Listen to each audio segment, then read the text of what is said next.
Warning, the following car hater review is totally biased and meant to piss you the fuck off. There is strong language and no political correctness spoken here. If you can't handle the truth, go fuck yourself and go view the other 99% of the copycat car video reviewers out there. Alright, car hater here. 2019 Lexus LC500 edition.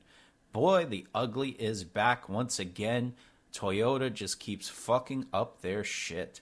I don't know what's with these new like teardrops and weird stuff going on with their vehicles. But it's just like these designers keep making these cars uglier and uglier. I just don't get it. The back of this car is just fucking hideous. Look at that. It's like it's crying out saying fucking redesign me already. Now, take a look at this ugly fucking duckling. This thing is beyond disgusting. And this is the new trend with Toyota. Looks pretty similar, the back of this car to that car. Now, here's the funny one. This actually has lips in the back of it. I didn't even know what this was the other day. I saw it on the street. They make like 1,000 fucking Priuses now. All types of editions just to like, you know, it's kind of like an iPhone. Let's just saturate the market or at least try to make a bunch of Priuses. Now, car doesn't look as bad in black because it's hiding the ugliness. But right now, do we really need another coupe for $100,000? I mean, how many Mercedes-Benzes, okay, CLs, well, now it's an S-Class coupe, but how many of those do they really sell that you say, hey, let's get into this market? And even BMW, you know, they're supposed to come up with like another 850 kind of vehicle. But of course, you know, we know it's the M6 or the 6 Series. But let's face it, the 6 Series 4-door is doing a hell of a lot better than the 2-door. So what's the point? How do I feel about the interior? Not bad looking. I'm not gonna lie. It looks pretty nice. This weird sloping thing all the way down is a little silly. This little demonstration of the nav system was just terrible. It never showed the fucking nav. I mean, it's a little primitive, but I do like the they have a mouse with like, you know, you push down, so it's kind of like a PC sort of thing. So I'm not going to really hate on it too much. There was some other color combinations that were also pretty nice about the car. But let's face it, Lexus is not a performance brand vehicle. Lexus people want a upscale Toyota that they can drive and not have any issues. That's what this brand is all about. But Lexus says, let's get into this. Kind of looks like the i8 a little bit back there too right now in this shot, now that I see it.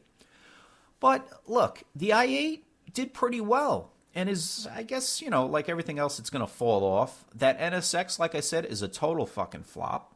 So why would Lexus, when they made a $350,000 plus LFA, say to themselves, you know what, let's come up with a $100,000 coupe? Not really sure. Here's the weird part.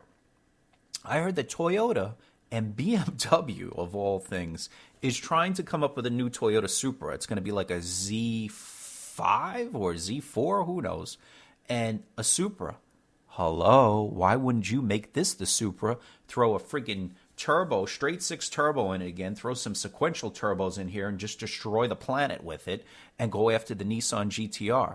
That's the thought I would be thinking, you know, like let's say, hey, let's take this vehicle and lower the price just a little bit and still rip everybody the fuck off and make a supercar out of it. Because listen, the Supra has a big following, and that's back from the 90s, and yet that car's holding its value. Some nut jobs out there are still asking 70 G's for a Supra.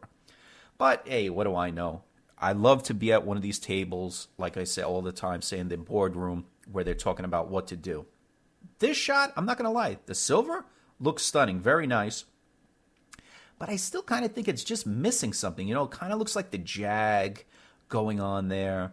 But I don't know. I'm just not thinking that people are going to want to shell out all this money. So anyway, I'm on the Lexus website here. And so they have a LC500H and then a regular one. A little technical difficulties here. Anyway, back to this car. So the pricing on the hybrid is $96,510 to start. And the regular one, just with the V8, is $92,000. I priced out the regular version, and I only went up to like 105 with all the goodies in it. So, I mean, you know what? It's kind of close. I'm not sure how much more the hybrid would be. But here's the difference in the gas mileage totally. You have an EPA highway 35 versus 26 with the V8. The hybrid 26 versus 16 for the V8. So, like I said, 10 miles basically difference. Now, here's the 0 to 60. The V8 can do 0 to 60 in 4.4 seconds. The hybrid does it in 4.7 seconds. So that's a big difference between, you have an 8-cylinder, 471 horsepower, 10-speed automatic versus 354 horsepower for the hybrid.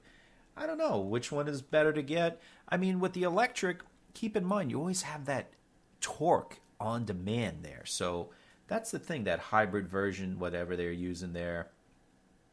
And it's a multi-stage transmission delivering instant torque and response put to, right to the ground there, what they do. Now, here's the interiors. Like I said, I'm kind of feeling the interior, just not that grab handle on the other side or whatever.